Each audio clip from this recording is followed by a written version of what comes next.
Okay, so once you finish working on the Google Doc of web standards and best practices, um,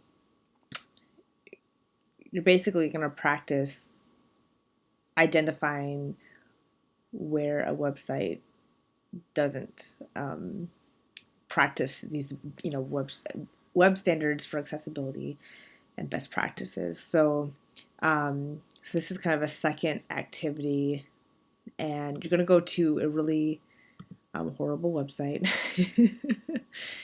And this is what it looks like. So obviously this is an exaggeration, but it's just giving you a sense of, giving you a chance to articulate what's missing. So, and what you're going to do is take a screenshot. So I believe like with Windows, you usually hit like the print screen button to do that. And with Mac, which I'm using, you do like Command Shift 3 or Command Shift 4, and then it'll create this cursor, and you just drag what you specifically want to have like that. And they usually show up here on the desktop. So once you have that, like let's say there's like maybe like poor contrast, like this orange.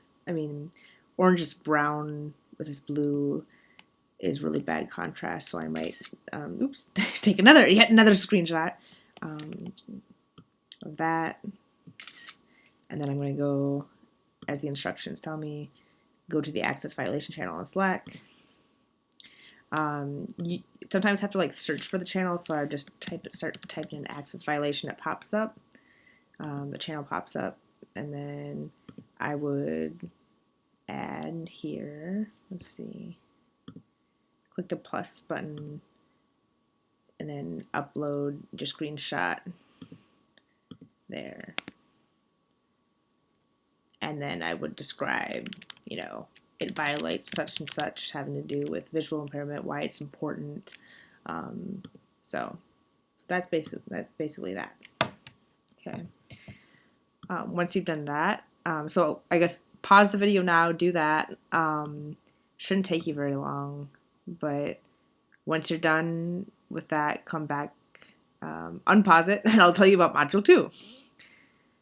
So Module 2 is giving you a chance to apply what we've just been talking about in terms of accessibility.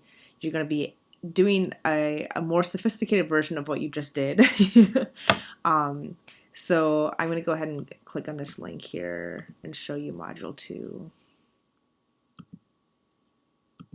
Let's delete these.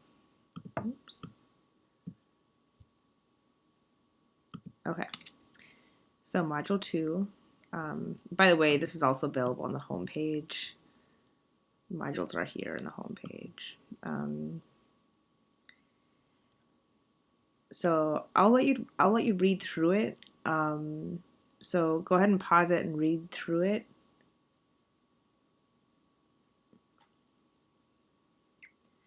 There's a couple of things that I want to highlight here.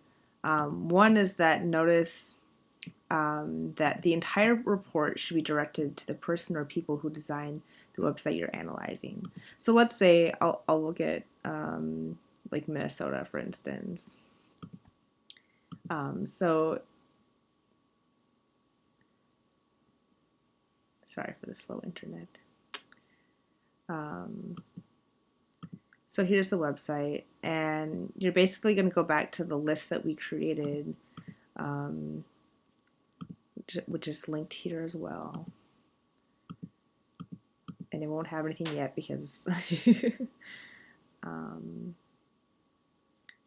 well, that's actually the fun from fall. I'll get that fixed. So, but basically, you're gonna go back to the.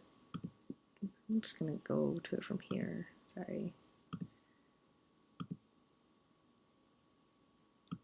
I'll get that link fixed.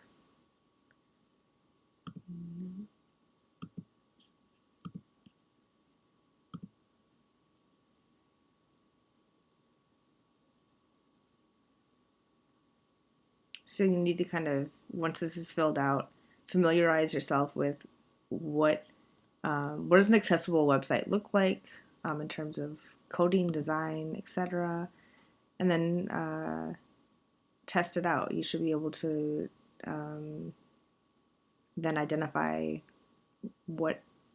how it could be improved, right?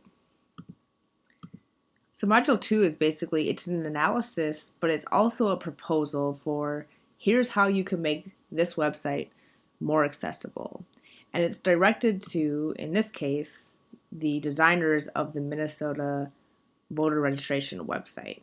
We don't really know who they are. We might be able to find out, and you can, if you want to get that specific, you could even, address it to this Minneapolis Elections and Voter Services. So you're not actually going to send it to them, but you're going to pretend that you actually are going to send it to them. Why is it important? Why am I saying at the beginning of the report to read Dear Web Designers of, the Minnesota voter registration site? Because you're getting practice. You're basically getting practice communicating the importance of accessibility to a real audience. This is something that you will actually presumably be doing in a professional capacity at some point, even if you don't. Maybe it doesn't. You might not know when that will be, but it's something that if you have knowledge about it, and then you will after this class and during this class, you kind of have to take on role as both teacher and persuader. So I'm going to go back to the PowerPoint and show you what I'm talking about. So you're going to identify issues with accessibility, but then you're also articulating what these issues, like the violations, accessibility violations, mean for those with disabilities. So you have to teach them, like, hey, this is the kind of experience that someone with a disability, this is how they're going to experience your website. Do you want them to experience that website? So you also have to help them kind of start to put on a different lens and think about why should they care that someone with a visual impairment has with their website. Why should they care about that? Well, for something like voting, that to me seems especially important in terms of thinking about access to information as a human right, right? So this whole thing about the fact that this report, don't direct it at me, don't talk to me, talk to the people who designed the website, and think about, you may even, as part of that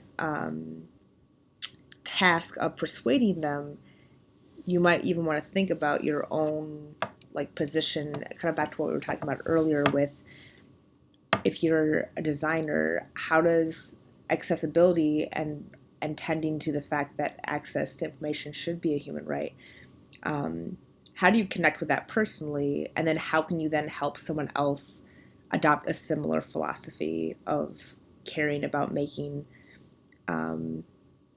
everyone's experience of a website as rich as possible? Okay, so there's kind of a lot going on here. There's not just identifying something from the list. There's this other, thinking rhetorically, thinking persuasively, and thinking about this as in a communication exchange. Like you're you're getting the reader to try to do a lot of you're trying to get your reader to have a meaningful shift in how they understand something. You're both teaching them and you're trying to persuade them to be empathetic to a group of users that often get overlooked. Okay, so this is module 2. If you have questions about that, we obviously will have class on Wednesday, but you can also message me. But go ahead and start. Go ahead and start on it. you know, it's best not to leave it to the last minute. So I'm going to stop this video. I'll start another one for the last part. And yeah, so look for the next video.